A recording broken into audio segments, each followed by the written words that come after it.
It's kind of a provocative question, I think. How to step up, put it as a question, how do we step up to the international stage? This is particularly focused on actors and the world of acting.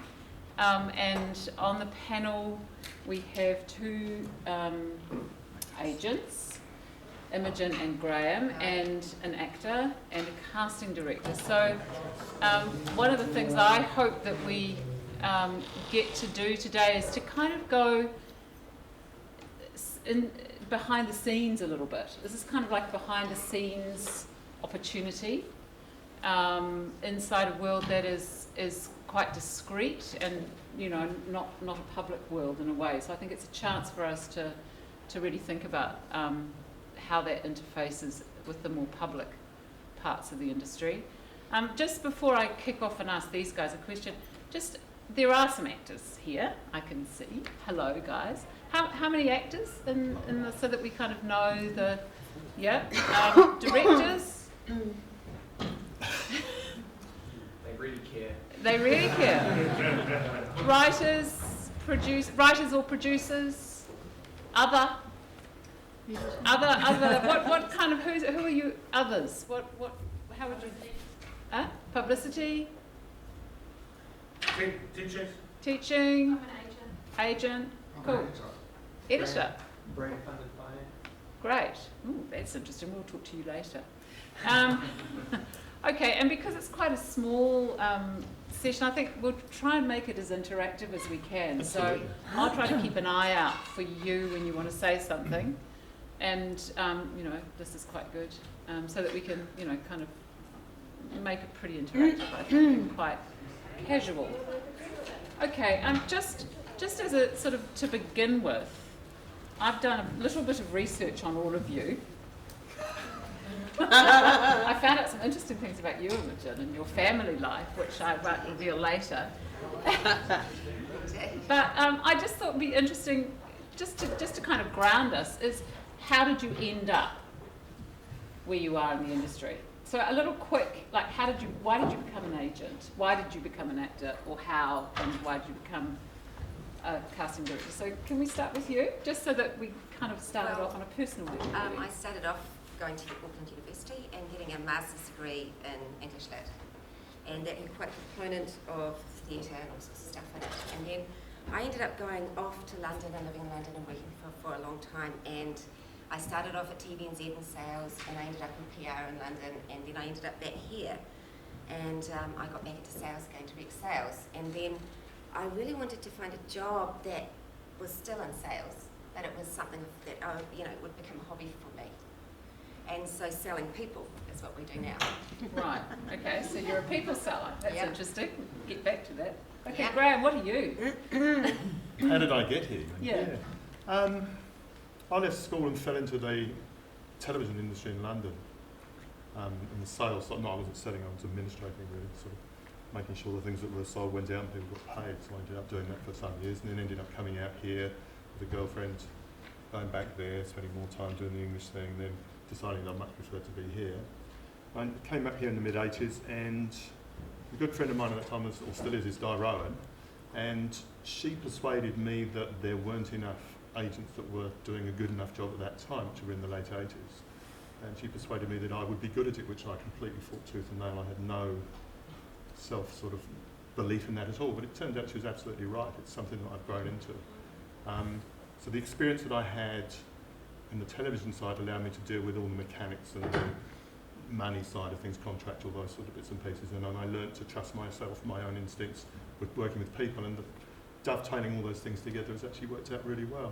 And like Imogen, do you see yourself as a people seller? No, I don't think I sell anything. I think I'm there to facilitate and support people. Okay.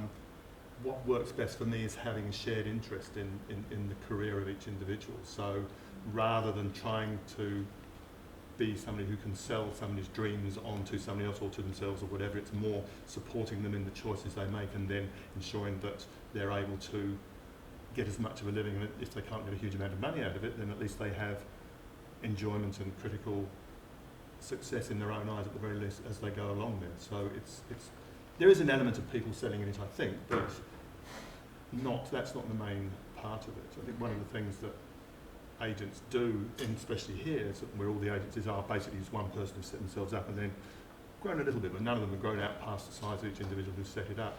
And each agent has their own specific voice, their own particular ethos. Yeah, you're all different. We are, even though we are doing the Yeah. same job, actually we're doing it in very different ways. The end result tends to be the same. You know, we have to make money and the people we're working with have to be happy. But the way we do that actually influences the end choices that people can make, and probably magnifies the choices that people who are making programs, productions, theatre shows, whatever, can do, because they can actually access a much wider range of actors in an honest and truthful way than if it was just people just cookie cutting and putting them out. Okay, Robyn, did you wake up when you were 3 and say, I want to be an actress? No, we didn't So have. how come it happened? We didn't have actors in Ashburton. No, just university. When I went to university, I found out that there was such a thing as a drama school. We did drama studies, yeah. But when I was at uni in Canterbury and got involved in the university drama, no, I was going to be something other entirely, don't know what it was. And so I went to drama school, and it was very straightforward, you know. Went to drama school and left drama school and got work. And in terms of any self-determination, you know, probably, I was just thinking as you were speaking, Graham, you know, because actors tend to, you know, it's so, the profession of acting is so sort of peripatetic, I guess, and you're often, it's reactive, you know, you go over here because you're asked to go over here, you go over here because you get that job. The kind of only way you can self-determine is probably just those moments when you say no, and everything else is quite random. That's interesting. That's a really interesting point, actually, which I think we can come back to. Tina, how did you end up being a casting director? Yeah.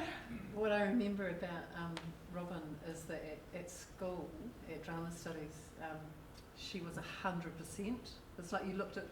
I keep wanting to call you what I call you usually.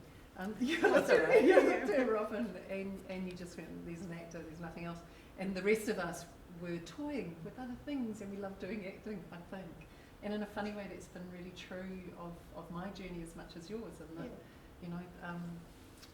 So you went to, did you go to drama school? I did. Yeah. I did. I went to drama school the year after Robyn and followed in their wake. And I was an actor for a wee while and then travelled and realised that I got just as much joy out of building a scaffolding tower, rigging lights, as I did performing on stage. And that's true. I loved being around it, whether I was on stage or supporting. Right. I realised I loved that whole experience. And I fell into casting because I came home and I did so many auditions. I started to be pulled in as a reader, and if you can ever get the opportunity to read, you learn so much because you're working with amazing actors and you learn what works for them, what doesn't work for them, so that taught me the dialogue, really, how to have a dialogue with an actor. And you've heard, well, I haven't asked Robyn to explain what the job of an actor is, so let's just take as read that we understand that. But if, you know, you've had two slightly different characterisations of agents, but agreement on what the job is. In a sentence, how would you describe what you do? What's the job of a casting director? The job of a casting director is to be a matchmaker, I was going to say serve the story, and I do mean that, in that you always go back to the story, you always go back to is this performance serving that story, but obviously it's the director's vision of that story. So I feel like I'm the conduit between the story, the director and the actor. I feel like I'm the one who helps with that dialogue, who helps put that all together, if that makes sense. Yep, no, that's good. Mm-hmm. Just look at my notes here. I suppose the second sort of round of questions that I'd like you all to talk about, and we might open this up a little bit, is why is stepping up to the international stage important to each of you? Why is that, and how does that affect your business or yourself personally, or why have you resisted it, or why is this important? Why in 2013 is this important? And I'll talk to you first because we'll go. For me, it's simple. It's watching films like Whale Rider, where you go a remarkable performance that Keisha did with Nikki Caro is suddenly accessible worldwide, and it means that she can have a story, she can have a career that's international as well. She can have a stepping stone to doing that. And I think that New Zealand has world-class actors, and if there's any part in it, our part is to make that the path of least resistance easier for people to see that, and literally putting people in touch with each other. So, And is it important for your business? Do you make more money because I don't make any money. I better say that out loud now. No, I really don't. I choose projects based on the strength of the story and the teams behind it. And I was thinking about it because as an actor, I earn less than I did 10 years ago, and as a casting director, I earn less than I did 10 years ago. And I find that writers, if you ask writers and directors, I'm betting they'll say the same thing, that has been a graduation that's been happening for a while now. But because you're an optimistic, generous person and you care about the creative process, the outcome for you is a kind of community thing. It's about a local story travelling, or a great talent being seen by people around the world. That's what keeps you going. Yeah, it is hugely rewarding when you find someone who does an amazing performance and you can put them together with a project and see the story told. I was just in the session with David Wenham, and he said it's like this primal thing that you get drawn towards, where the idea or the notion of watching somebody pretend to be somebody else, and yet as an audience we're driven to do that on a primal level. And I honestly mean that engagement that I find with all facets of being around, seeing the story realised, it's honestly very rewarding and deeply enriching for me. And I find it's just magic. It is magic being around it when you see someone tell the story. And it's simple and it's magic, and yes, that's what I'm drawn to. Robyn? Yeah, that's more, what I'm hearing though in a weird sort of way is more about, as opposed to stepping up to the international stage, i.e. going to the international stage, that's about bringing them here, isn't it? Because that's, I found the question, I guess, how do we prepare actors to step up to the international stage, a kind of a provocative question, and a question that I found myself feeling slightly antagonistic towards. Because I would like to ask the question, why is that a priority? And because to me, there are a number of actors, a number of practitioners here at the moment who you get one vehicle and then you leave and you're on the international stage. But I'm not sure how many of them come back or are drawn to come back. And the question I would like to ask more is not how we can help actors, achieve an international status, but how we can keep them here, how we can foster the industry here so that they don't feel that they need to leave. But isn't it, you have worked overseas and you are working abroad now. And I'm sure, younger actors look at you and go, God, if I could have a career like Robyn, that would be amazing. And there is something really exciting about putting yourself into a creative and working environment with people you don't know, on a story from another place, reaching potentially a different audience, even from Tina's point of view, expressing different ideas through your performance or whatever. That's also creatively incredibly interesting. Absolutely it is, and that becomes more about creative relationships and personnel as opposed to having a sort of a blanket relationship with the international industry, I guess. I would differentiate that a little bit in the sense that there seem to be a lot of younger actors now who just want to get out, who just want to leave, because they don't see that the potential to have a broad and rich career in New Zealand exists. And the only way that they can work with top directors, top scripts, all the rest of it is to leave. And that, to me, that's the number of performers who do leave and stay away. The sort of the carers. It's how do we keep them here and create a bigger, richer, broader industry here? Taking your point as well that it's wonderful to be part of an international community of creative people, but for that to be a priority for anybody here, I was reading about the dogma, the dogma movement in Denmark. They're a comparative country, and the sort of the revolution, I suppose, that happened there with those guys, the fact that they created something within the walls of that country that attracted the rest of the world, is something that I would want to put. I go and work overseas because it pays me money, and it pays me better money. And I'd be lying if I didn't say it also gives me an opportunity to work with, a bigger range of people with a huge level of experience. But I only do that because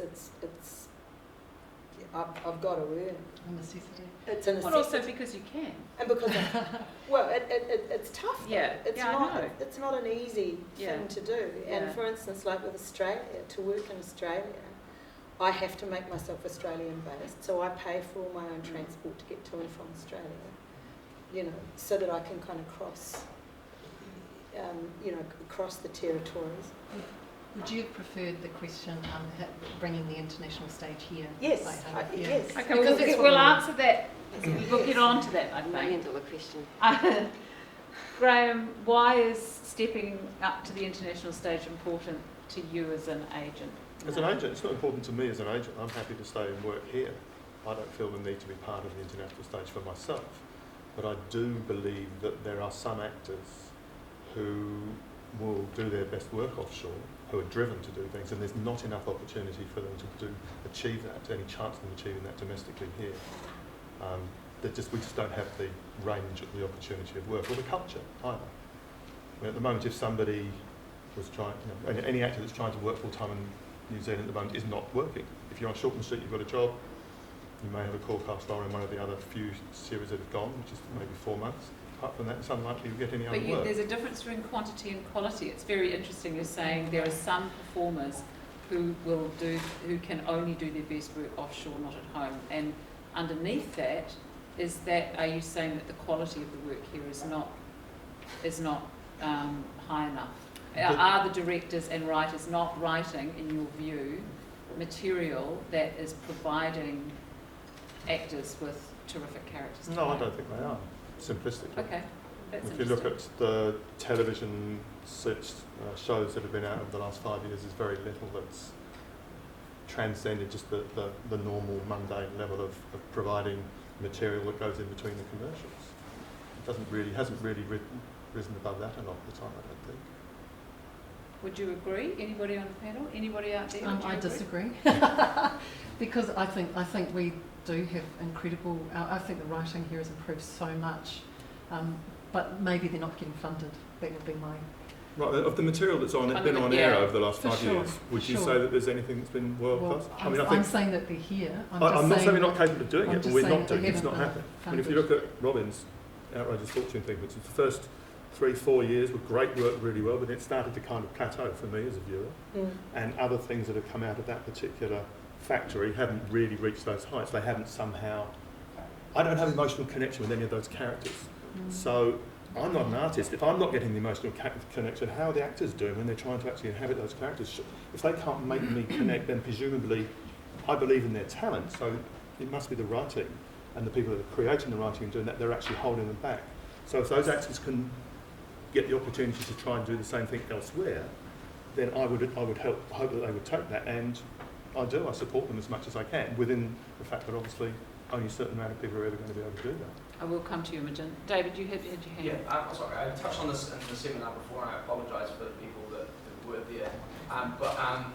Isn't it part of the problem that we are actually thinking of the acting industry and the film industry as two separate things? That's a massive problem, yes. Yeah, and Like, why are we not thinking that actors are part of the film industry?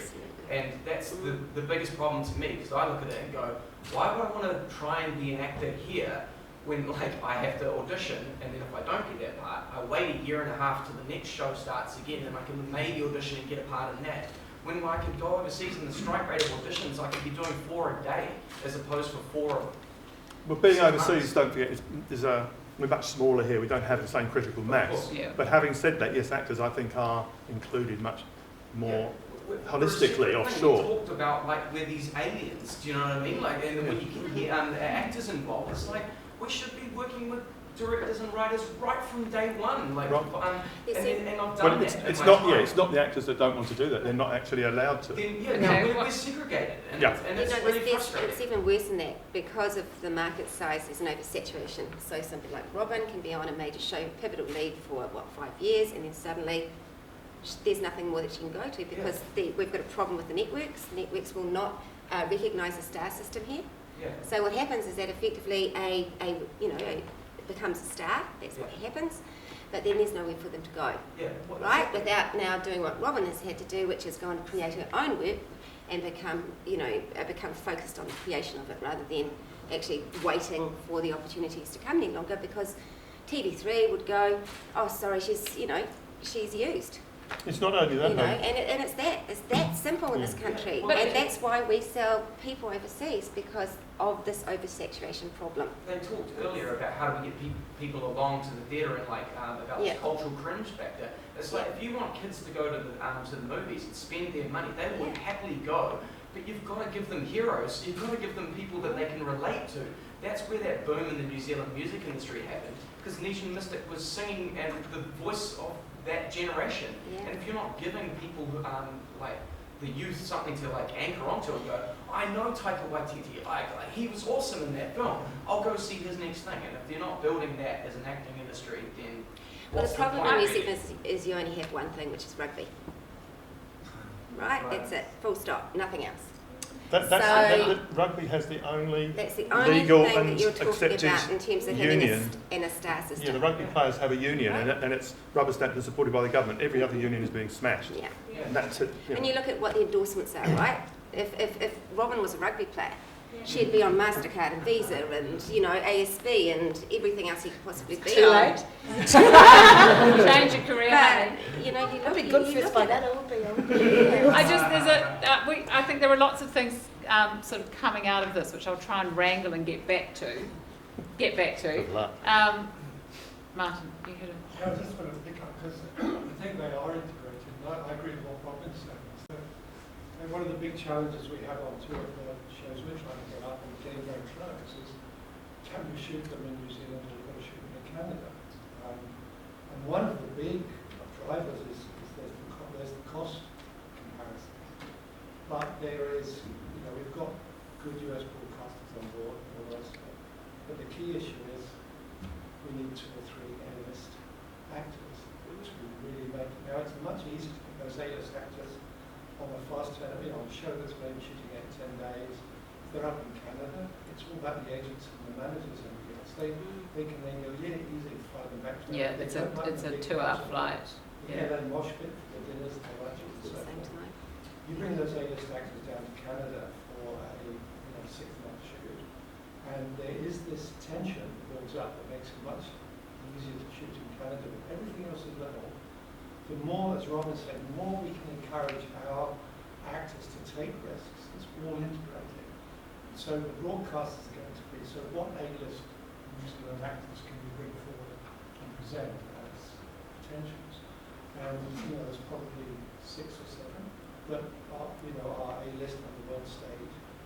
And if we had 20, my God, so they're so integrated, these two questions. So I think we should be, for the sake of the industry, we should be encouraging young New Zealand actors to go out to the world stage and to give it a go, with the assumption and the hope that they want to come home. And they do want to come home. New Zealanders are New Zealanders. I mean, you look at Rose McIver and Hutchinson or any of these guys that are up there now that are starting to break, they're always asking for local scripts. You look, Carl is desperate to find a local script. Why? because he wants to come home and work here. He lives here. I'm trying to do it for 20 years. You know, I mean, there's just, and you go to the film commission and, you know, you pick the phone up and you say, where are the films? And they go, oh, sorry, we've got nothing to attach them to. And it's like, where's the work? There's no interest. It's weird. When Ant Style, when he Yeah. finished Outrageous Really Fortune, he odd. spent the next year in New Zealand. We had one phone call from a New Zealand person who thought they might be interested in doing something. That was SPP. Goes to Australia, works 12 months solid, not a problem. So why I don't want to turn this into a whinge fest because No, no, I it's hate not. whinges. It's a- I it's think a- it would it's be a- really we're holding a boring for mirror all up. of us. But it's really interesting to hear stuff. Why?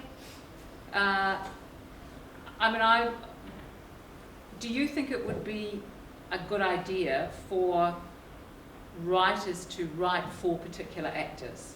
Do you Not think, necessarily do you think for. I that's, think that's it's one way to... writing with them perhaps would be more constructive. Well, but if you say, well, I'm going to, you know, who are the actors I like David, I like Robyn, I like Byron, I don't think like they you, do 'cause I that, can't- don't they?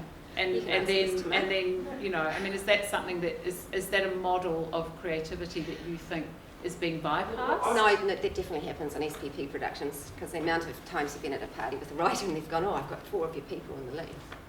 I mean, they're definitely writing that does for happen. actors, yeah. Well, I don't know absolutely. that they're involving the actors in the process. No, though. but they're writing for them, sort of. And that's not, yeah. Okay, so that's a Well, they're different writing thing. a type. Oh, yeah. Yeah. So they're writing a type. Yeah, they'll So either be a type. one or of the it's- reasons it's why because- the actor might need to leave New Zealand is to get away from the type that they're being the written as. situation, yeah. So, experience I had, if I can speak from mine, sorry, I won't talk. No, that's all right. I'll shut you up. If Yeah, please. Is that, you know, if you're not working as in a paid acting job, you seek out people that are trying to make films and stuff themselves, you know. So early on in my career, I found aspiring filmmakers that I attached and worked and helped them develop their scripts. And then they go further on down the track and it's like this thing of they're filmmaking, but they haven't made a film in 5 years. And then finally there's financing almost attached and they're like, we're going to have to get you to audition for this and we need an international thing to actually get this money. And so you're kind of like, I put on this hard work and this opportunity because I haven't been working. And then I now have to battle with international people if you actually get money. And I'm not That's how it whinging is. at all, but it gets worse Yeah. because, you know, they haven't brought on a local casting director. So, you know, a couple of the films that are recent, you know, we had the lead guys, it's a New Zealand story, it's a 30-year-old. We have, you know, the Australian casting director ringing us saying, who have you got here? Who should we be seeing? You know, I mean, it's like, well, don't you know? Okay. I mean, and if you don't know, then you're not the expert on this particular market. But you go back to the film commission, you ask the same question, and they just say, oh, we don't have a mandate to do it. You're Well, going the to have film to go commission higher. isn't an executive producer. The film Exactly. commission is an But who do you investor go government. to You make go sure to the they come producer. in? That's the person you have the conversation It with. has to be higher, though. It's about protecting our own The work. producer is in charge. The It's their producer's in film. charge, or the producer should be in But charge. the producer's at the mercy of the funder in those instances Yeah. as well. So sometimes the editorial choices are being determined Oh, by the funders. There is an and in enormous that amount of instance, it's negotiation very that goes on around Yeah. financing and casting. Yeah. Absolutely. And you know, there's a clear example of a production, which I won't name, that had someone that was ridiculously unqualified to even be doing their job. Like, ridiculously unqualified. And we're competing with a professional American casting director who's putting a professional American talent that we're competing against with someone that's not doing us any favours whatsoever. I think we still suffer from a huge mentality in New Zealand, which is opposite to what you're saying, which is you've been working maybe with these guys on a film, but then they turn around and go, sweet Dave, you're in. And, you know, before they've even actually had a chance to actually cast the net wide, they've cast so many of their friends that they're disadvantaging themselves and all of us as a whole by not actually honouring the casting process, which is Oh, so you're talking about an inexperienced casting director. in that case, totally. Okay. Well, I mean, the mistakes are made. I don't know whether would you say that was systemic? No, I- that particular casting director, we actually sat down with the line producer when they were brought on and said to them, we've got a real problem with your auditions. You are not the featured extra person that you actually have doing this. We sat down as a collective with all the agents and we said, you've got to bring on a proper casting director. And for the first time ever, this is a kids show, for the first time ever we didn't get a single poor cast. And this is the show that, you know, the Roses came from and the Anna Hutchinsons came from, and they were, you know, 7 of the core cast were from Australasia last year and for the past 8 years. And this year, because they brought on a featured extra casting, we didn't get a single person in it. Right. Okay. I mean, it's a real problem. The acting part of this whole process needs to be supported much more.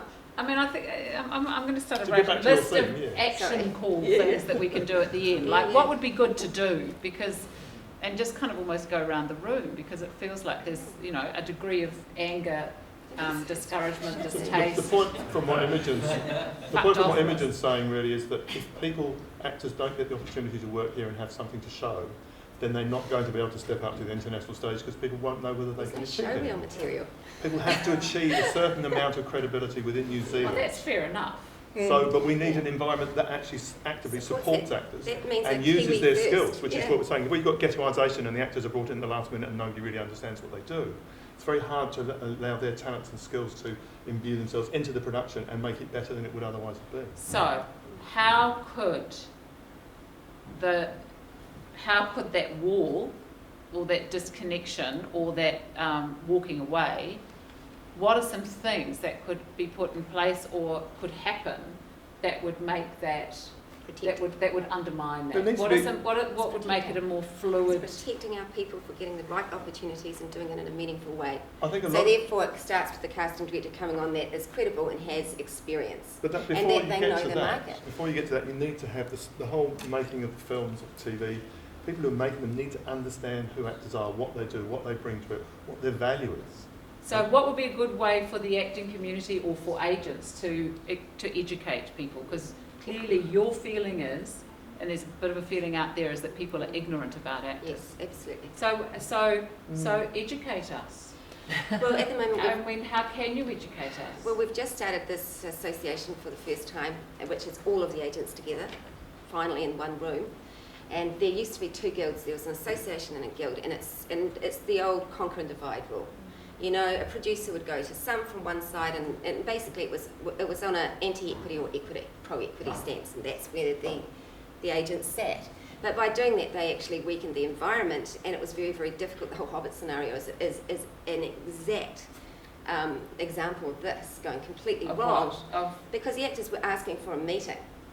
Okay, I really don't want to revisit no, we won't go for politics today. Yeah, I don't think but that's it is the necessarily going to be very perfect. helpful. Yeah. But how can actors and the world of acting, in which you are controllers? No, we're not controllers. We're well, facilitators. you're facilitators. So you're Tina's part the of your facilitator sellers here and for facilitators and all the rest of it. Yeah. How can you educate the rest of the screen production industry about actors? Well, we're having meetings with through this agents, the association. We're meeting Film New Zealand next week. We've met with Jane Wrightson from New Zealand on here. Is that, I suppose I'm sort of thinking, you know, that if for next year's symposium between now and 2014, what's an event that isn't just about meetings with people in guilds and or industry organisations? I think there has to be more of a passion from people who are making the films to get actors involved. If you look at this big screen symposium we're at today, there's almost no actors here. Yeah, exactly. Well, what's in it for actors? Actors, a lot of them felt like they shouldn't be coming to this. You know, why do you think, David? It's such a disconnect. Yeah. Well, it's all, I mean, quite a lot of other people can't afford it either because it is a recession. There's not much. Do we have a tradition in this country of film screenplay readings? No. Because there doesn't seem to be that basis of just getting the actors in to read the film. Absolutely. A table read you're talking about. We've tried it at South Seas, offered it to several people, and it's all been too hard. Well, I find them excruciating. I find them absolutely excruciating. I've been to a number of them. Yeah. I worry enormously for my colleagues who do them because I never quite know why they're doing it.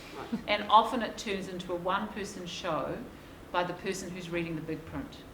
And it's like, it's just terribly difficult, and it's really hard to imagine the film. So I think for me, that a screenplay reading can be awfully useful. Is that because we can't find a way of doing it? I'm sure other countries do it, don't they? We do it for plays. We do it for plays. And it seems to work there. Well. But theatre is a human form in a way that film is, you know, it's mediated. There's different languages.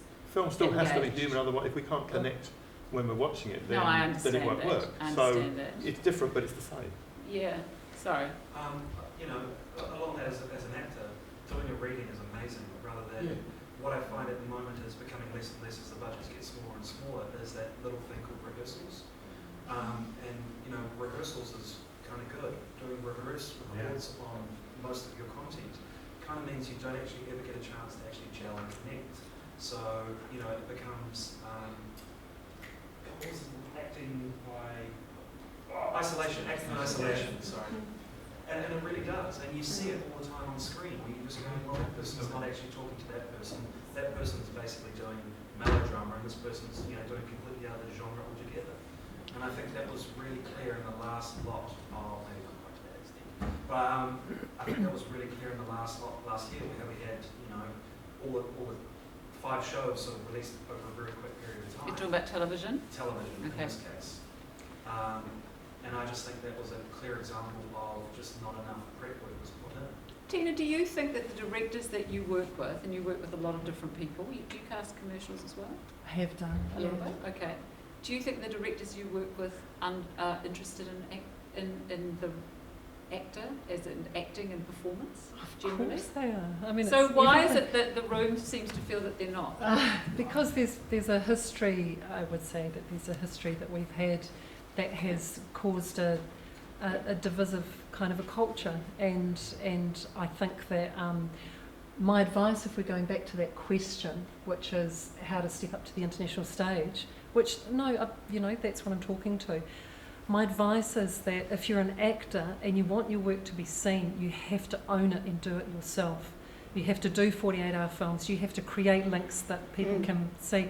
We have to see the huge advantages that we have, not the history that the reality of being an actor. It's fucking hard and it's full of disillusionment, and just like we were talking before, it's, you know, dealing with unemployment is really tough, you know, and I think not confusing that with growing in your craft and being responsible for your craft, and doing what we can do to nurture and help creative projects get off the ground. What I've seen happen is actors start to blame producers, and producers start to pull away because they don't feel supported as well.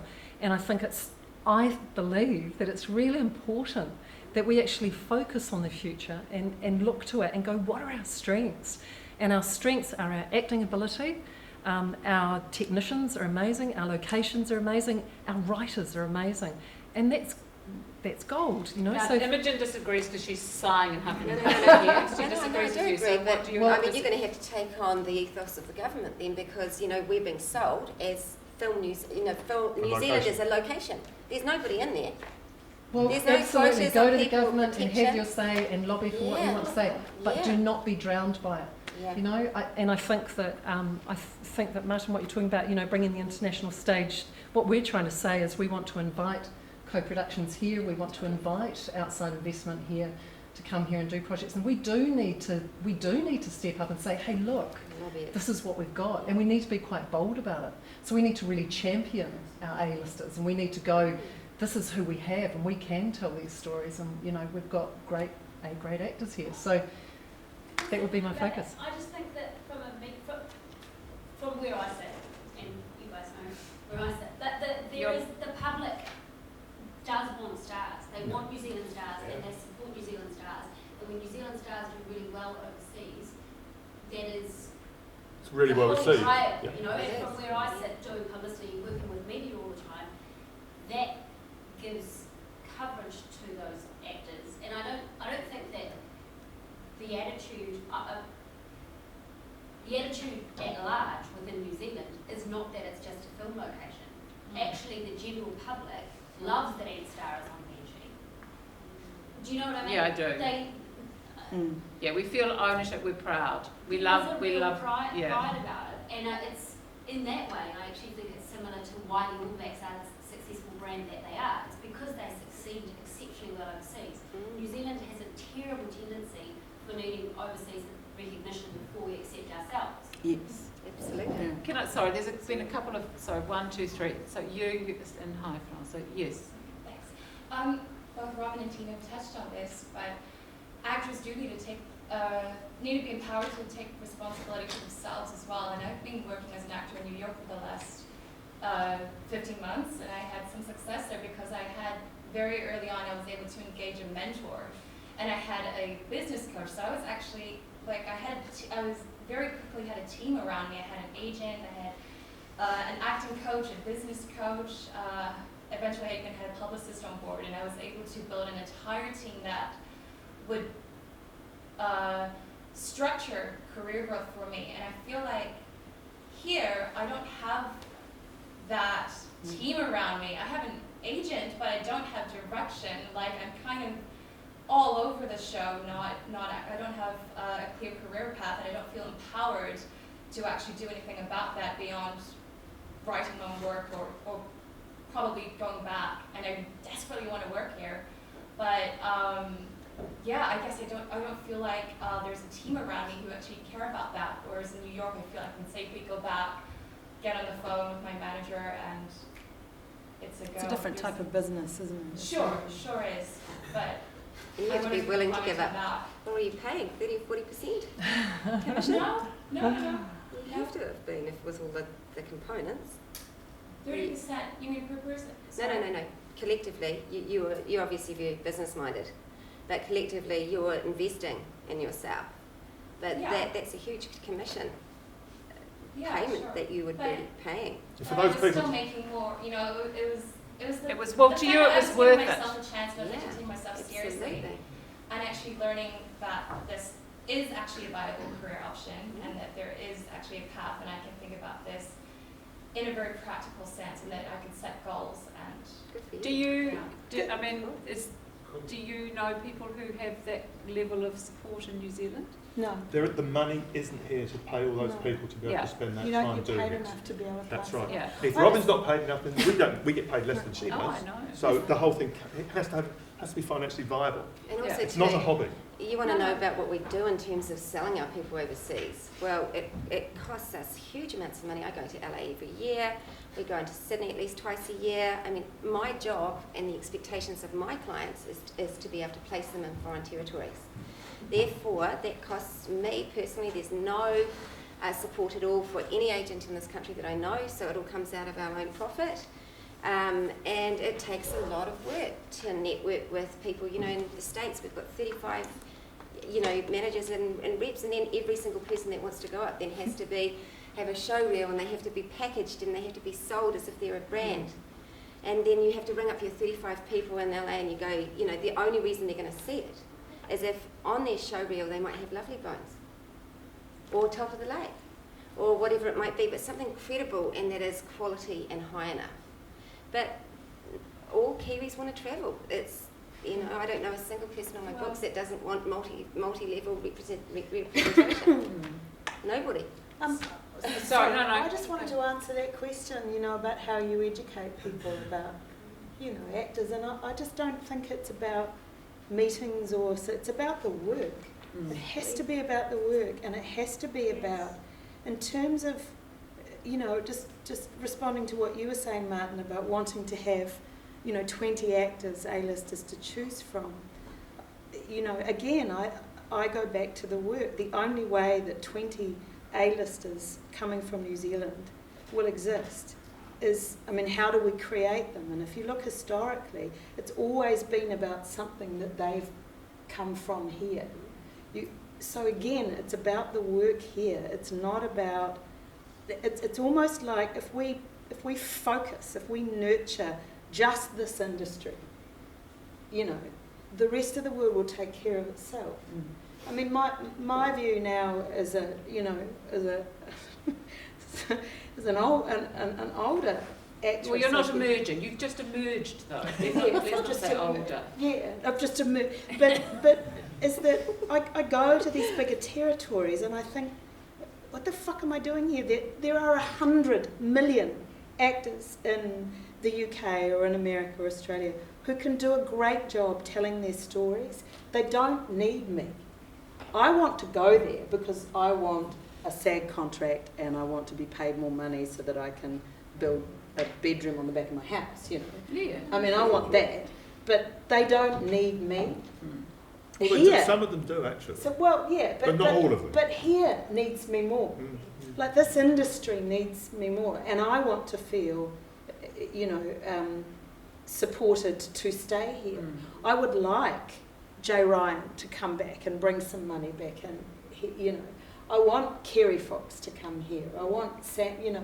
So for me, it's if we just, and it is at a government level. It is. It's changing. Well, TVNZ used to make good drama, and now they're just making money. Okay, hang on, a couple more questions. Here and Nolan. Yes, thank you. So I'm very elderly, and I go way back. And to me, I saw the theatre, local writing for theatre take off when Anita Reeves and Philip Mann started the playwrights workshops in Wellington. It was an eye-opener. It was so fantastic. And I can remember I was there when Forskins Lament was being workshopped. And for me, seeing what the actors contributed, to have these, for the writer, to have these professional actors looking at their script, trying it out, practicing it, giving back feedback was the most worthy. I can't think there's anything better.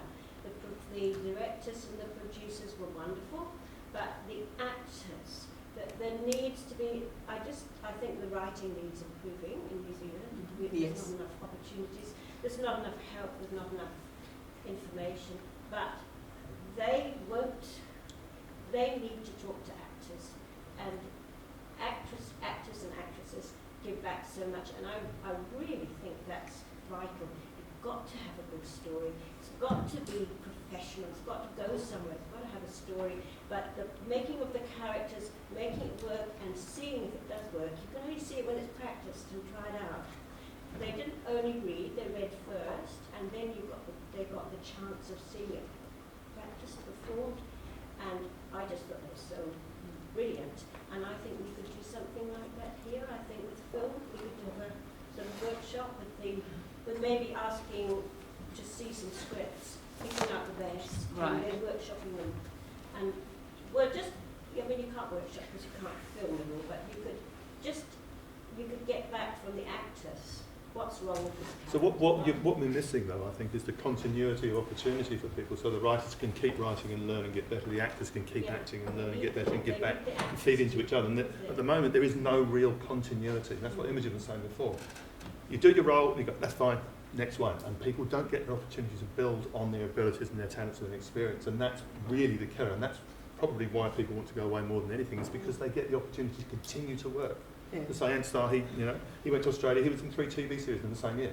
I mean, that is a small culture thing, and we've got a recession and we've got Christchurch. Nonetheless. And, all the rest of it. But it is, I mean, I agree if you're with making TV or films or theatre, the same thing. There's no reason why, and it's hard on the people that aren't working, but they just have to, as teenagers, they have to actually be more passionate, care more, show that they're the ones that should be being used, provide proof of that, and then they will get in and they will be used, and the best people hopefully will rise to the top and stay there. I think there are some great examples in Australia of productions that have workshopped with actors when they've been workshopping the scripts and they've had actors involved. I'm just thinking of My Way and The Slab.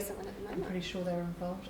I might be speaking out of turn there, but I go and also what those series did with bring directors on early. So normally TV theory, you'd have a different director each block, and everyone's an auteur here, aren't they? I mean, what I notice in Australia is that there's a much higher level of collaboration between all the different disciplines. From an earlier stage. So producers and writers and directors and actors will all sit in a room together early on and make stuff, whereas here there seems to be much more a sense of protecting one's own patch. I think that's what Libertine's all about, isn't it? Well, I don't theoretically, know. sounded as if that's what they wanted to achieve. I mean, I think that in Australia, the television production models have been blasted open in the last few years by a younger generation of people coming in with different ideas, and so the old-fashioned version of doing things, and it's been successful. I mean, the slap really did make a huge difference. But you and also have the television system is, well, you do. Our television system doesn't work like that. Sorry, Finola, I'll get you eventually. Hi, I'm Gisela. Oh, sorry, Gisela, sorry. So I'm meeting somebody next week on this very topic. But actually, of course, my memory goes back to the University of Canterbury Drama Society and Film and Leisure and I started my career working for the Arts Council when actively occupied the offices of the Arts Council to strike about working conditions. So, and I've taught at Toi Whakaari, so the difficulties of an intractable issue of actors' income seems to me to be not easily resolved by quick fixes. If 30 years hasn't seen gains, and if even when we have astonishing successes like Outrageous Fortune or The Wonderful Top of the Lake, we seem to have a moment where we have a success and then we lose it again. So New Zealand's curse is both getting enough scale and money behind things to make a difference, and when we briefly have them, we lose them. Which way? The sustainability of a career.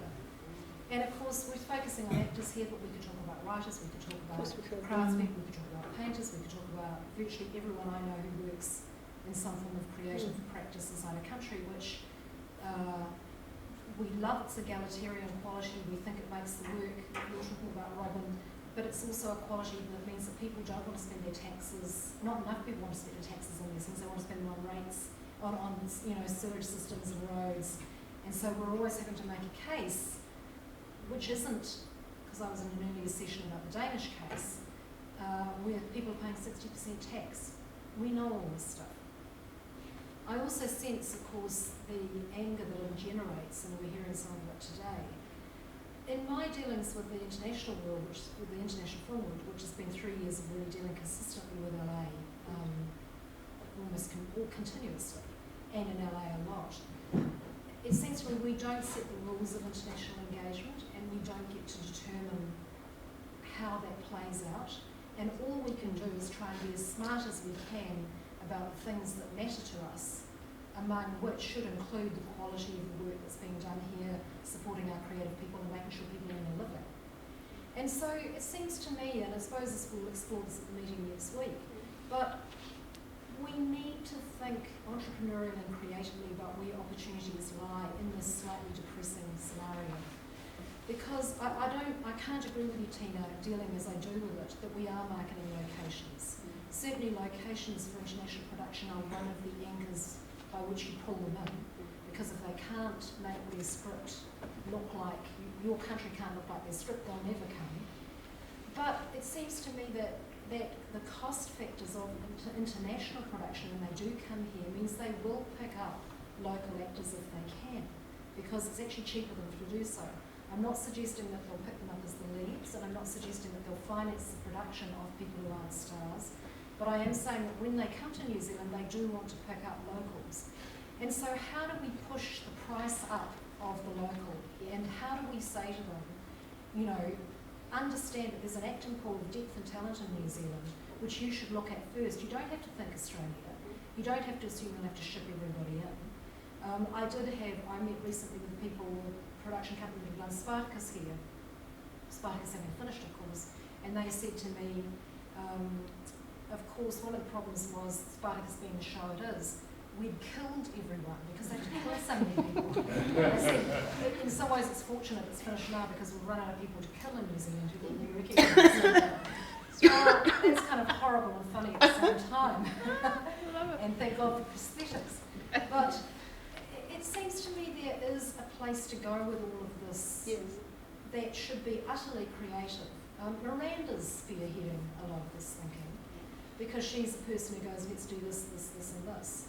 But, we need to fight, rather than argue over the crumbs, we've got to find a way of trying to make this work better for people. And it does require, the one thing New Zealanders don't do well, I think, which is to really cooperate and listen and reflect. You've been kind of listening to me though, because I've spoken about the last 3 or 4 minutes on it. I think that's all very true, but and you're quite right that we don't control the industry from here, the international one, but we're not reacting intelligently with the New Zealand, with our subsidies and things at the moment. We're not going to get any international productions in, from what I can see, unless we have a competitive rebate. So it's academic, all these other things. Do we get the offshore people are not going to look at a list of New Zealand actors to put in their productions if they're not going to come here. And they're not going to come here because they can go to South Africa or the UK and get 25% back, and whereas here we're 15. It's not going to happen. But Graham, I think you're generalising We've had no across a whole international work range of this year. markets and opportunities. You know, yes, I think there's some truth in that. Of course, there's some truth. We deal all the time.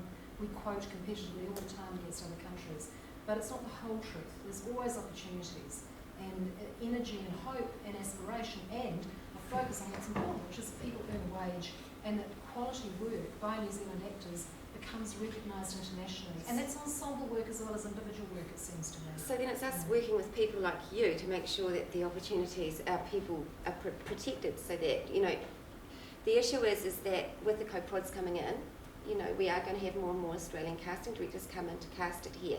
Now, is there no way that we could, and that's what I was saying before about a mandate, is there some way of protecting our, but when a line producer is brought on here, a local line producer is brought on immediately, a casting director is brought on at the same time, or is, there's got to be some way of protecting the opportunities for our people. I absolutely agree. I think there's got to be some way. I think that's an absolutely right question. What that way is, you have to explore and feel your way. Absolutely.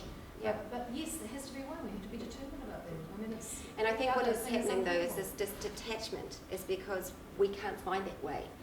So our people feel unprotected, and you know, for work that's even being done here, unless, like I said, a professional in their market that understands our market and the actors that are within it, and even knows that all the people that are overseas also is not brought on in an Australian colleague is, then you'll find that all of the productions that are here will be populated by the people they know.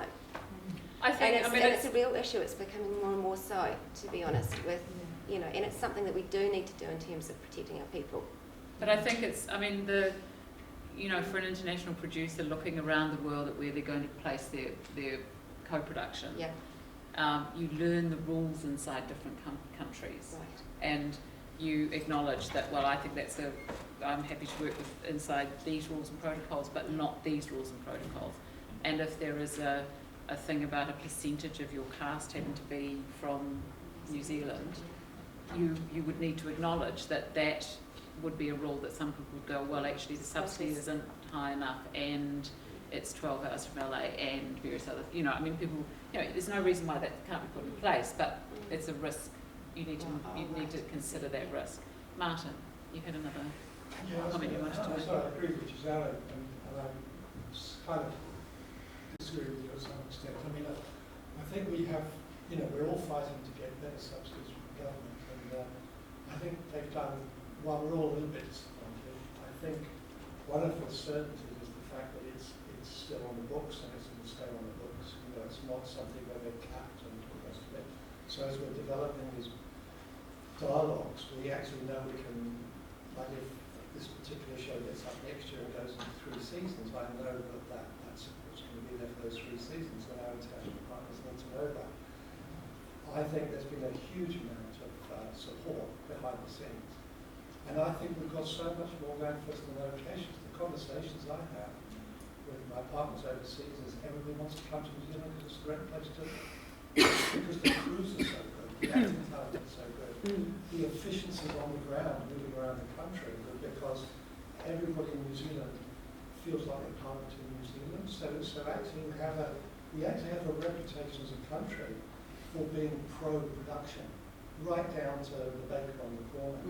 And that counts for a huge amount. Like you take the South African thing, just on a comparative budget. But what they didn't allow for was they needed an armed guard on security every day. Actually, they needed 4 for every group that went out on location. You suddenly had that, it wasn't in the line, it wasn't a line in the budget.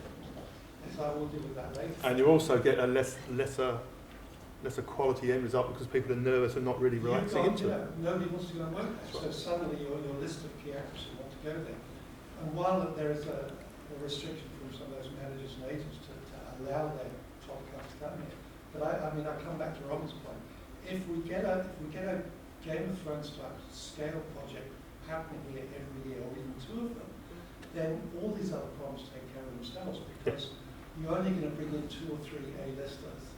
And think of the size of the cast of Game of Thrones. Everybody else is going to be a Kiwi. And then they or an Australian. Yeah, or an Australian. Then they Can I ask you, what are your thoughts about setting a quota?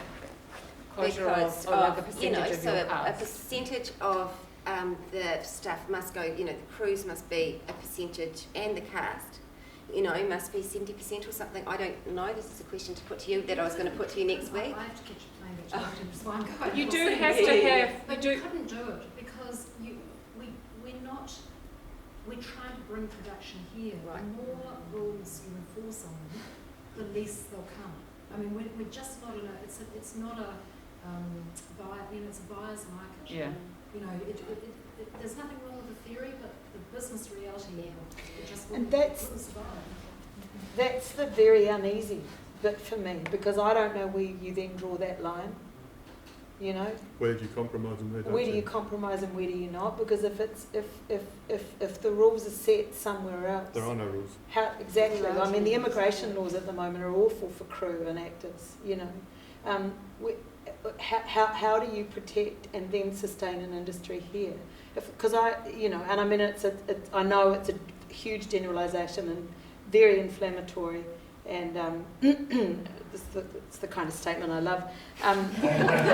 Sometimes I feel that when the big productions come in here, it's a bit like foreign aid going to Nigeria. It gives the sense of health, and then they leave, and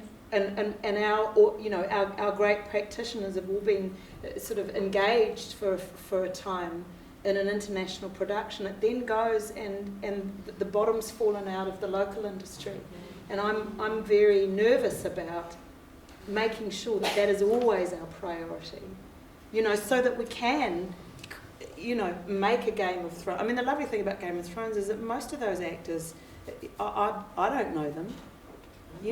They could all be Kiwis with really fabulous English accents. It wouldn't, and that's the great thing about it, But to be able to create that stuff here, I absolutely feel that the priority has to be here, and I'm very nervous about that. Well, I think that's a most interesting and larger discussion, isn't it? Because of course I think your observation's true. I mean, I think in the same way that a subsidised industry and that we've had in the arts sector for the last 30, 40 years has itself created kind of dependencies as well, and we're both beneficiaries of that. We wouldn't have what we've got without it, but there is a dark side to it. Yeah. And I don't think pretending there isn't a dark side is correct, but so it's a larger and richer discussion. Often it's one that's conducted in a polarised frame of reference. But, Yeah. And yet, one of the great little beacons of hope I heard listening to the national radio over the weekend was, the recipients of the Escalator Fund. They were all given this oily rag to make feature films, and the two that you're hearing a lot about are two films that are being made by actors. There's Sophie Henderson and Paolo and Fraser's films. They're really being given the crumbs in a way, but it's a wonderful scheme in that sense, just to see what people have come up with, that when left to their own devices. And that's not, I think quite it's a lovely non-dependent response, I suppose, to a struggling industry at the moment. Albeit that becomes the new top level. Yeah, but it can't become new top level. Well, it has. Do you? I mean, there's sort of, we're swaying a little bit in the conversation about success overseas. Robyn, you've mounted a very strong argument, and you guys are kind of saying success overseas really relates to success at home. Absolutely. That it's the hometown, it's the home fires that you've got to actually keep burning really strongly. Yeah, if you look at all the actors, all the actors that have made it, whatever making it means overseas, it's all started with some kind of work they've done here first. I can't think of an actor, maybe Marty Henderson would be the only one. I'm just thinking as well, that sort of thing. No, he was on Short and Rain. They've all. No, I guess I'm thinking of like a feature. He got a big break for Rain. He did. Yeah. So that's a kind of irony, really. So we're kind of back to some of the frustration from you, Dave, which was about lack of strong creative collaborations between different sectors in the industry, especially between actors and other practitioners in film. Is there a lack of respect, do you think? Yes, I think it's understanding, as we said before, rather than respect. Lack of respect comes from lack of understanding. Okay. I'm sorry for the name of the woman's Gisela. When productions say come down here, rather than forcing going, you've got to employ this many actors, you know, in the show. It's right, value the actors around, and that will breed into those productions. They're like, hey, look, we've got a really good standard of actors here, and our industry's thriving, and if we respect our local content, when international stuff comes here, they will recognise that. But I don't think my colleagues who are producers, I mean, I'm not a line producer, but the people I know who are line producers champion their New Zealand colleagues, behind the scenes and in front of the camera. I can't think of anyone who is a respected and amazing line producer who goes around going, oh, fuck, guys, don't come here because Jesus Christ, you have to bring everybody in. I mean, they just for don't. the US production that's currently going. That's an anomaly. You know. Again, it comes back to the acting is a really lonely profession, and a lot of the time you've got nothing else to like anchor yourself to than your agent, and you might hear from them every now and again. So a lot of the time you're out on your own, you know, like, and you don't know, and it's easy to breed that like frustration because you're like, I don't have a control over my career. You know, I can't do anything other than hope that something comes my way. And then when you get something and you're really proud of it and it is a local work, it kind of counts for nothing at times. You kind of go, I'm back at square one now because that project's over. But I couldn't disagree more. You are totally in charge of your work. Sure. And you can create your own work tomorrow. I am. And if we're talking about joining, you know, whether we're talking about bringing the international stage to us or us going to them, you have the means at your disposal to do that. I am, and I'm doing and it. So do you guys know about it? Well, I hope so. I certainly hope so. There is a point at which, though, you've got to make a living. Too. Sure. You know, I mean, we're all very comfortable when we're starving in a garage. But there's a cultural, I think there's a huge cultural thing in our country, and it doesn't surprise me that rugby has come up more than twice, and you know, in both sessions, sports have come up. And I always had this thing that you read our daily newspaper, and 5 pages will be devoted to sports, and half a page will be devoted to arts. It's a huge cultural statement about what's valuable to us. And Robyn and I have both had time in Scotland and Ireland where we go, oh my God, actors are so valued, you know, and so culturally that exists, eh? But I shouldn't be sitting there trying to teach myself to be a writer so I can write myself a role. You know, like I spend so much time but you would reading have writing colleagues. Books when I should be focusing on acting. You would have colleagues who can, David. It's like, and I am creating it. Okay. Who goes to see it? Okay, hang on. Very patient young woman in the front here. Hi. Hi. I kind of did everything in reverse. I'm a Kiwi. I lived in the States for 10 years, and I worked in LA for 5 years, got SAG, got AFTRA, everything was fantastic, and moved back here to be with family, and a wonderful agent sitting up back there. And I think the thing for me, and you know, sort of why stepping up to the international stage is important, is that when I came back, I knew the New Zealand industry was small. I just didn't realise how small until I arrived back, and I was like, wow, you know, and I had some success when I first arrived, and you know, booked some great roles, and did the short the street thing, got killed off, like as you do, and then it was kind of like, where do you go next? And so, while I agree with, you know, finding ways to bring as much international work to us, I understand the mentality of leaving. Because I've been back almost 3 years now, and I keep thinking I probably should go back to LA because there's just the extra experience. It's more, I guess my question is, how can you generate more locally that's locally funded, locally made, that doesn't recycle, with you being the exception, the same actors all over again? You know, you turn the TV on and you know, you mentioned, you know, writers write with actors in mind. It does make the industry here very niche. Well, we've got, you know, a few big television companies. Right. One in Auckland that makes a lot of stuff. You know, and arguably some of us don't think it's as good as it should be. And a few very experienced television writers who have been in the game now for 15 or so years. So there's like a house style and a house brand, I suppose. I mean, you can see the different kinds of television production that pops up every now and again. I guess what I'm trying to say is and maybe we don't have the answer to this today, is what more can be done locally before you start bringing in overseas. Yeah, they need more production houses, don't they? They need more production houses. There needs to be more local content. I think when Harry first started, I thought, what a breath of fresh air. It was gritty, it had a very American style to it, and because we're so conditioned to watching American TV, that it was something that was exciting and new, and then it was 6 weeks and it was done. And it was over. And it was over, and it's like, well, you know, what can But we do? you have a to problem for switch it networks in this country again. It's changed in the ethos of the fact that they want this. You know, they want the same formula. thing. They want the stuff that works. Television stations are You not know, that visionary. Harry was killed off because the TV3 programmer kept on moving it all over the place. Yeah. I mean, that's what happened. It didn't break the first 2 times. Slot the whole time. I thought it was moved around, wasn't No, it? No, no, that it's was the Blue same. Rose. It's the same song. Blue Rose was I would agree. I agree with you entirely. I don't think the television system is particularly functional at the moment. I would go as far as to say it's a bit dysfunctional. Yeah. From an audience point of view, I don't have much I choice. agree. Yeah. I was thinking, but you need more money. But I mean, and that comes back to the television stations wanting to show the to work. make more work, Yeah. more Yeah. There has to be a belief in that.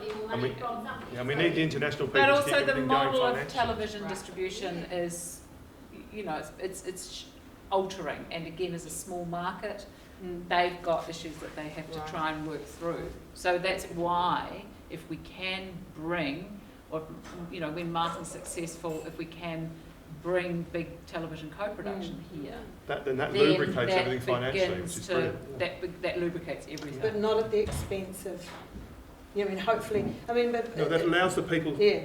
to stay solvent so that they can Yes. then make the local work. At the moment, there's not enough money to keep enough people working locally.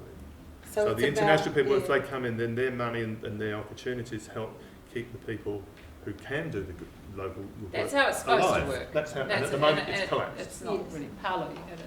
Philippa, can I pick up on a little bit on a comment you made earlier about, and it's a little bit also bringing what David Van Horn had to say about the culture around actors and working on both sides. I work in TVCs on the other side, and I hear the conversations of producers and people to actors, and I don't think that. I think we respect our craftsmen in the film industry, like our DPs and our technicians, but I don't think that the acting fraternity is. I know there's people like Tina who are very supportive of our local actors, but I don't think that's across the board. And on some productions, including, say, one that you've worked on, I go, it's wonderful when you see the New Zealand actors mixing it up with some people who have done some great international stuff, but sometimes they bring in people who have no more profile than anyone else. And I was involved with it one when Vincent Gallo was involved. Did you see that? It was hilarious. In the big screen symposium, everyone will know who Vincent Gallo is, but outside of this room, he's an indie filmmaker. Taika Waititi's just as well known internationally. You know what I mean? It's no difference. But when they bring him in at the expense of looking at the local actors, it's really a time like that we have to go, oh, what's the culture around this? You know, what is the culture? And I think it's the people you're talking about, like Charlie McDermott or the Fraser Browns or the Curtis Vowles, the actors who are now empowering themselves to tell their own stories and make ourselves be respected in the industry as makers and creators and people of value in the industry. And Philippa's an actress in the past, you were I never used to tell anybody that. It's a wonderful, it's an important thing, but I don't think the culture is yet there in this industry. I think we're a little bit still cattle. Do you know what I mean? A little bit, because there is, if they brought in Game of Thrones, for example, and that's a great analogy, there's amazing depth. It's like on our rugby pitch. We've got muscles. We've got muscles, but even in my escalator. And we're a bit hairy. But don't forget, we have already had that happen. We've had Exactly. Xena and Hercules come through. We've had that opportunity. It's all been there, and it's all evaporated. It's all gone. It's disappeared. Spartacus wrapped at the end of last year. There's no international productions. People are shutting down things. Post-production houses are closing, sending off props, all those sort of things. The whole thing is just evaporating. We're going to start crying in a minute. How can we change? How can we change the culture? How can we change that culture, though? I mean, would you guys sort of agree? Those of you engaged, do you think there is a dysfunctional culture around acting? Well, it's very dependent on funding, isn't it? So it's a financial thing. Do you think it's a financial thing, Paolo? This cultural. I This disconnect that when you have great You projects want to like say 20 years ago we had something like Warriors, and it launched Cliff and Timweda on an international scale, all those things. Nobody knew who they were international. Nobody gave a shit, and they weren't even anyone in New Zealand. But it's when we start looking at, because it was a culturally specific project, they were elevated. So but it was also a story that was them. enormously, I mean, it was a circuit breaker in this country. Yep. The script, Yep. well, the book, Back to the story. the film. My question then is, why are they not creating pilots here? Why are they going straight to full drama series without actually creating the pilot to do it? There's no money to create. There's no money. But they TVNZ have shouldn't done be it. funded without the pilot going on and TVNZ seeing did whether that it with rates. comedy. Does it connect with the market? New Zealand to go, right, you guys were all really good at our jobs, let's all get it together. Like, we don't have education at the lowest level of New Zealand public to understand how good our actors are and how good our writers are. Let's get them Oh, I think look at audiences timelines are really stuff. smart. Yeah. I You don't don't think blame the audience, audiences no. are ignorant. If we were that educated, we should be having more money at the development stage, which would develop the actors. Oh, I see. You're talking about the system inside the system. Yeah, so the system at a lower level is not there to create things like pilots and to create, the scripting workshops. They do work. I look after writers as well as actors. We have script workshops all the time. Not at a level of we're going to fund and then cast you because we've worked on it for 6 months, that kind of thing. But we have script airing and script workshops. They do happen. But because the education of the general, more people, it's not happening more often, therefore the funding isn't going into the development. I think my personal feeling is that politically we need much more commitment from a government that cares more about selling off its assets and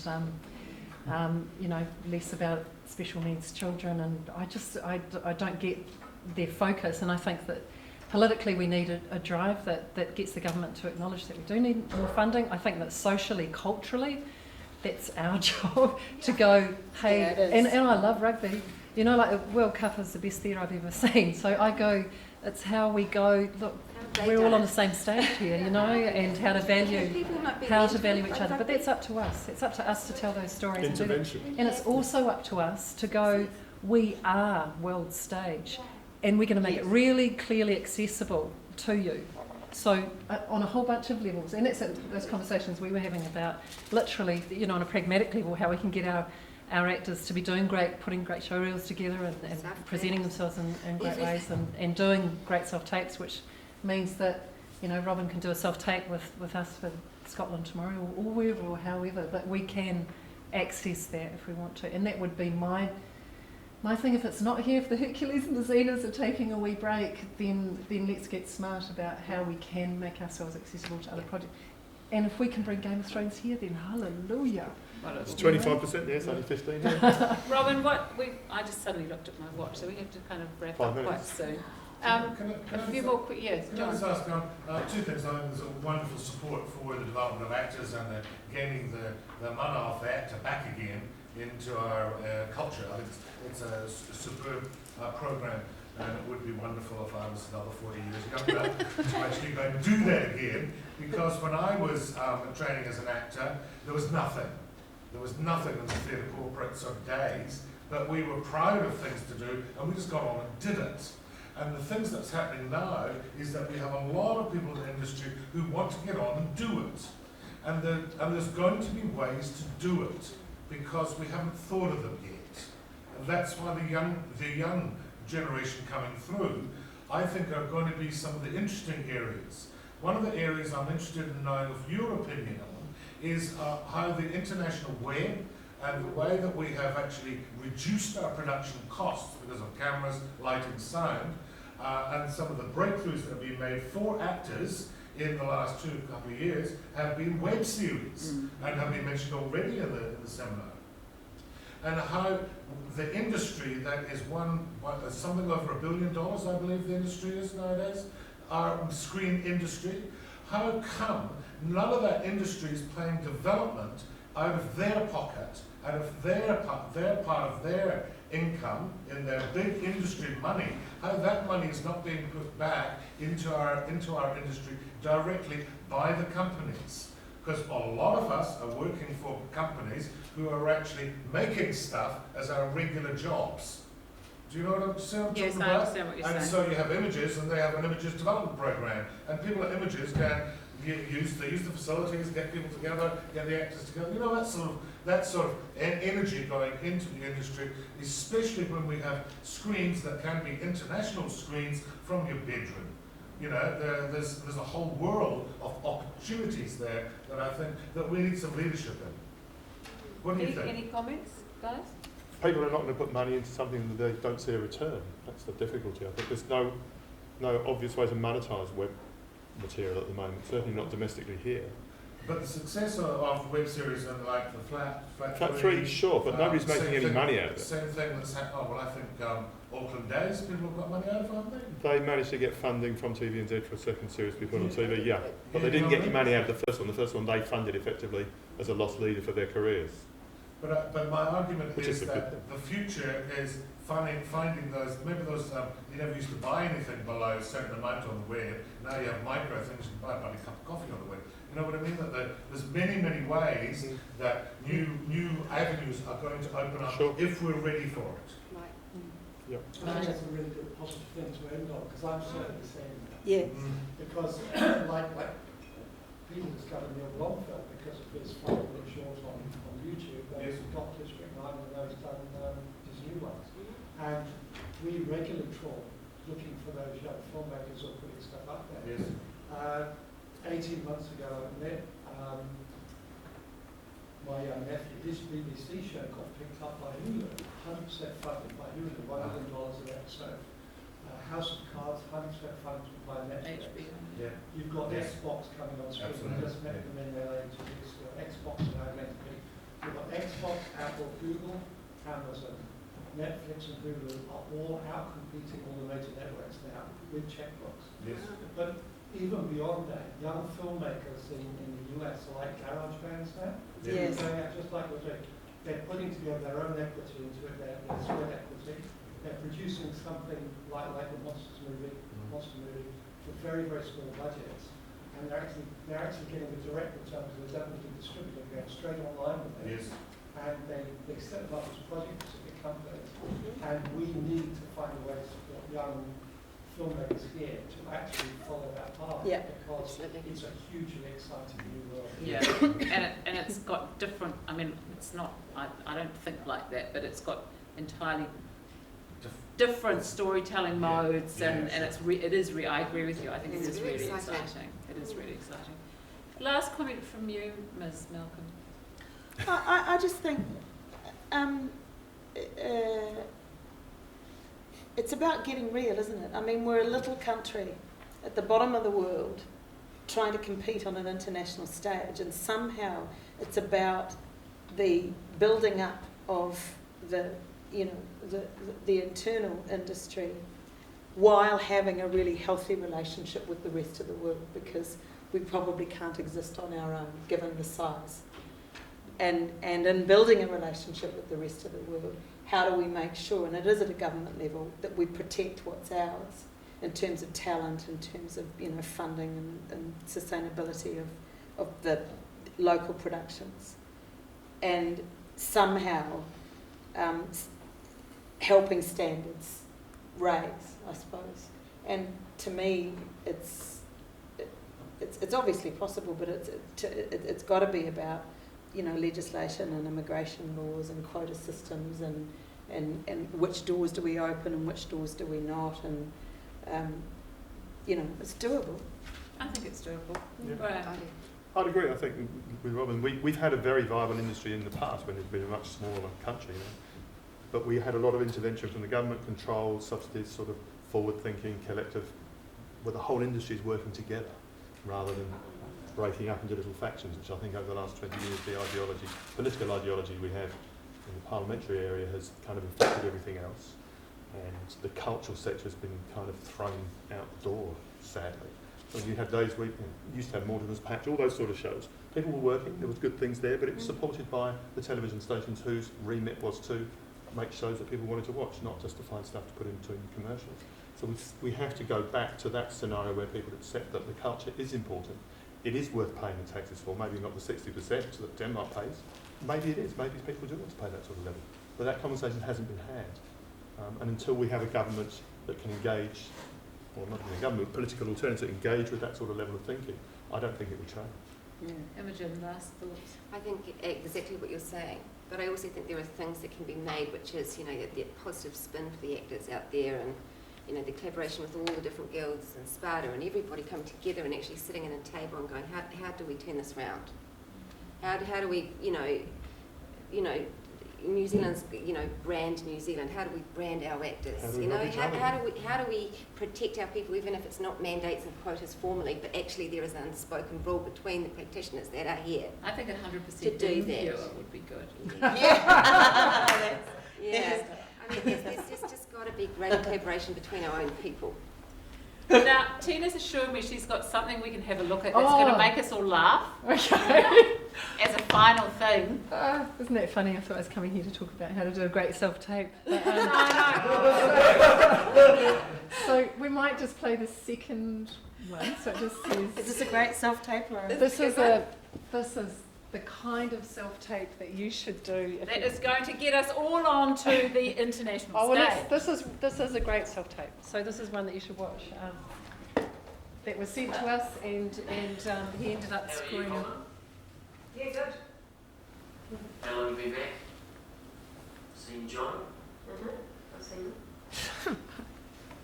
You're a cop now. Stands to reason. Let's talk about Tui. Yeah, right. Did anyone in the house know she was pregnant?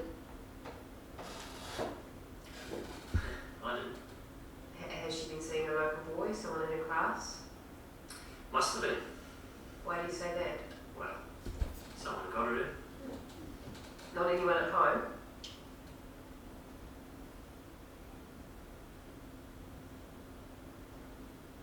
Excuse me, are you Luke Mitchum? Excuse me, second officer. Is Matt at home? I've been trying to ring your dad, but nobody picked up. And? Do you know if he's home? Is he here? Dunno. Well, I've got an appointment to see Tui this afternoon. I guess I'll find out. If it gets you in. If he's there.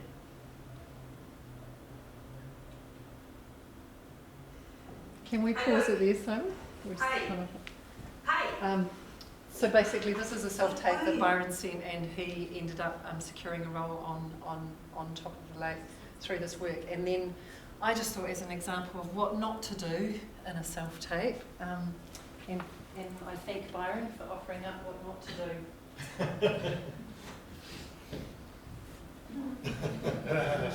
Oh, it's you? Yes. I didn't expect you so soon. So, ready? Well, let me tell you one thing. Cumulus is enemy to us both. Let us set aside our differences and take meal. Speak of such memory. I've chosen my words very carefully.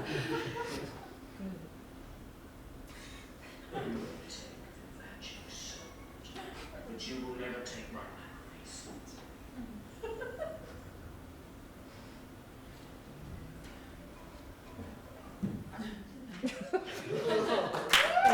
Thanks, Byron. Fantastic.